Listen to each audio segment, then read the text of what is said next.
Gad Elmaleh est le roi de la comédie. D'ailleurs, lorsque le plus célèbre comédien a rencontré pour la première fois le prince Albert de Monaco, cela l'a absolument étonné. La comédienne nous explique des anecdotes en ce qui concerne la première rencontre entre les deux stars. Gad Elmaleh est sans aucun doute possible un des plus grands humoristes français toujours en activité. D'origine marocaine, il suit le chemin de son père David Elmaleh, qui est mime amateur. Il débarque au Québec à 17 ans, puis en France à 21 ans pour suivre la prestigieuse formation du cours Florent. Après avoir été un temps l'assistant du regretté Élie Kakou, il connaît ses premiers instants de gloire sur Europe 2 en compagnie d'Arthur. Son premier one-man show, Décalage, en 1997, est un beau succès. Cependant, c'est son deuxième spectacle La vie normale en 2001 qui le fait devenir un géant de la comédie française. La même année, il débarque dans la cultissime comédie La vérité si je mens. 2. À partir de ce moment-là, tout n'est que succès pour l'humoriste. Il enchaîne les films tels que Chouchou ou La doublure, et sort deux spectacles très populaires, L'autre c'est moi, et Papa est en haut. Dès les années 2010, tout se complique.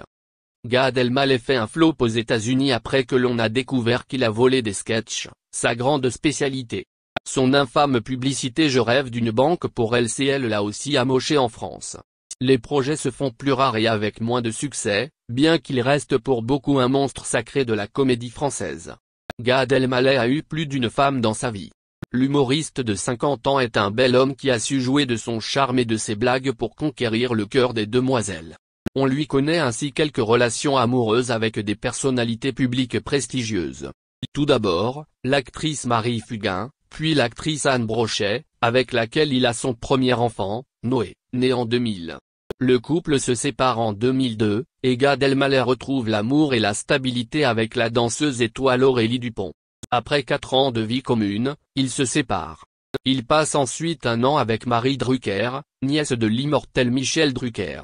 Cependant, sa relation amoureuse la plus connue reste celle qu'il a entretenue avec Charlotte Casiraghi. La jeune femme, n'est pas n'importe qui. Il s'agit en effet de la nièce du prince Albert II de Monaco. Elle est, en outre, la fille de la célèbre Caroline de Monaco, à laquelle elle ressemble comme deux gouttes d'eau. Le couple se met ensemble en 2011. Cela fait grand bruit à l'époque, car Charlotte Casiraghi a 15 ans de moins que l'humoriste. 2 ans plus tard, ils ont un enfant, Raphaël. Encore 2 ans plus tard, le couple finit par se séparer. Depuis, Gad Elmaleh fait profil bas sur sa vie amoureuse. Pendant 4 ans, Gad Elmaleh a donc fait partie de la famille princière de Monaco. Et apparemment, ce ne fut pas facile tous les jours. 10 ans après son introduction auprès des têtes couronnées, l'humoriste garde un souvenir très fort de ses premiers jours à Monaco.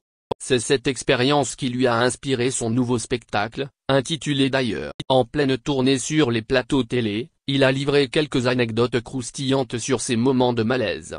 La première à déraper est en fait la mère de Gad Elmaleh, Régine, comme le raconte l'humoriste Yann Barth sur le plateau de Quotidien. Elle a fait une petite boulette mais elle pensait bien faire. Elle ne va pas être contente que je le dise mais elle lui a serré la main en l'appelant mon ordonnance, j'ai trouvé ça mignon.